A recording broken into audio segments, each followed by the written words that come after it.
Welcome to our exploration of the light-dependent reactions of photosynthesis. These are the crucial first steps that convert light energy into chemical energy. Specifically, these reactions produce two essential energy carriers, ATP, which stands for adenosine triphosphate, and NADPH, which stands for nicotinamide adenine dinucleotide phosphate.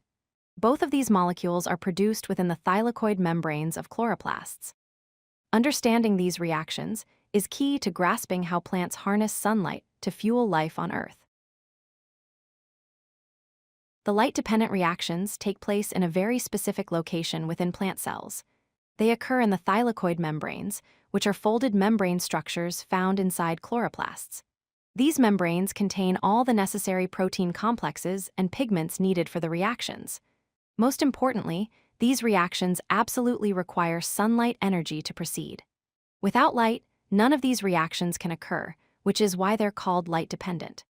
The thylakoid membrane provides the perfect environment for capturing light energy and converting it into usable chemical energy. The light-dependent reactions generate two critically important products. First is ATP, which serves as the universal energy currency of cells.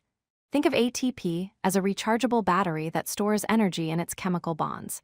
Second is NADPH, which acts as an electron carrier. NADPH carries high-energy electrons that will be used later in photosynthesis.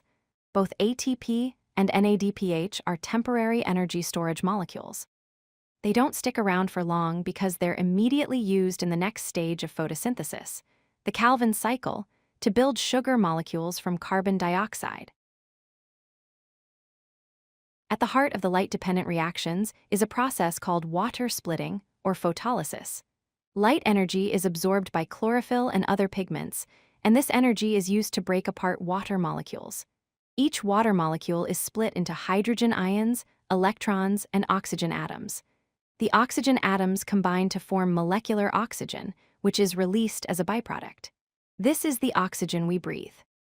The electrons from water are crucial because they replace electrons that have been excited and passed along the electron transport chain. Water splitting is therefore essential for keeping the entire process running continuously. The light-dependent reactions rely on two large protein complexes called photosystems. Interestingly, they're numbered in the order they were discovered, not the order they work in. Photosystem 2 comes first in the actual process. It captures light energy and uses it to split water molecules, releasing electrons. These electrons then travel through an electron transport chain. Photosystem 1 comes second. It captures additional light energy and uses it to re-energize the electrons that have passed through the chain. These newly energized electrons are then used to produce NADPH. Both photosystems must work together in sequence for the reactions to succeed. The electron transport chain is a series of proteins embedded in the thylakoid membrane that pass electrons from one to another. Here's how it works step by step. First, electrons are extracted from water molecules when they're split apart. Second, these electrons flow through the chain of proteins, moving from one carrier to the next. As electrons move through the chain, they release energy. Third, this released energy is used to pump hydrogen ions, also called protons, across the thylakoid membrane.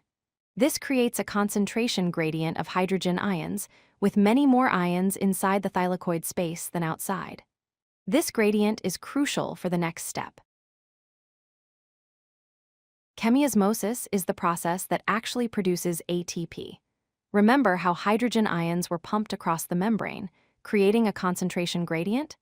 These hydrogen ions naturally want to flow back across the membrane to equalize the concentration. They can only do this by passing through a special protein called ATP synthase.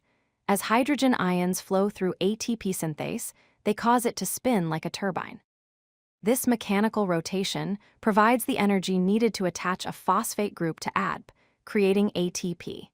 It's an elegant mechanism that converts the potential energy stored in the proton gradient into the chemical energy of ATP. This process is similar to how a dam generates electricity from flowing water. While ATP is being produced, electrons that pass through the entire electron transport chain reach photosystem 1. These electrons are re-energized by another burst of light energy absorbed by photosystem 1. The highly energized electrons are then passed to a molecule called NADP+. When NADP+ accepts 2 electrons and a hydrogen ion, it becomes NADPH. This reduction reaction converts NADP+ from its oxidized form to its reduced form. NADPH is essentially a shuttle that carries high-energy electrons to the Calvin cycle. Without NADPH, the Calvin cycle couldn't reduce carbon dioxide into sugar molecules. So NADPH formation is just as important as ATP production. Let's summarize the entire light-dependent reaction with a chemical equation. Starting with reactants, we need 2 water molecules, 2 NADP+ molecules, 3 AD molecules, 3 inorganic phosphate groups, and of course, light energy. When light drives these reactions, here's what we produce.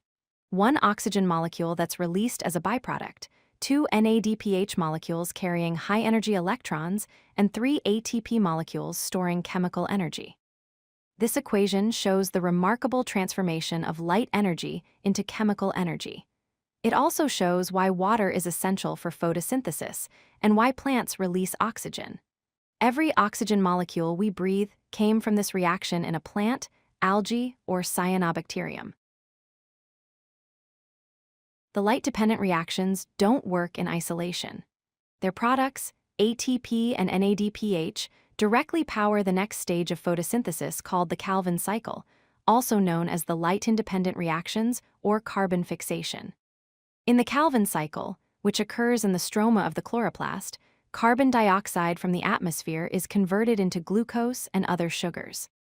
This process requires enormous amounts of energy, which is why it needs both ATP and NADPH from the light-dependent reactions. So the light-dependent reactions capture light energy and convert it into portable chemical energy. The Calvin cycle then uses that chemical energy to build the organic molecules that feed nearly all life on Earth. Together, these 2 stages complete the amazing process we call photosynthesis. If you like this video, hit that like button and don't forget to subscribe. Visit CodeLucky.com for more such useful content.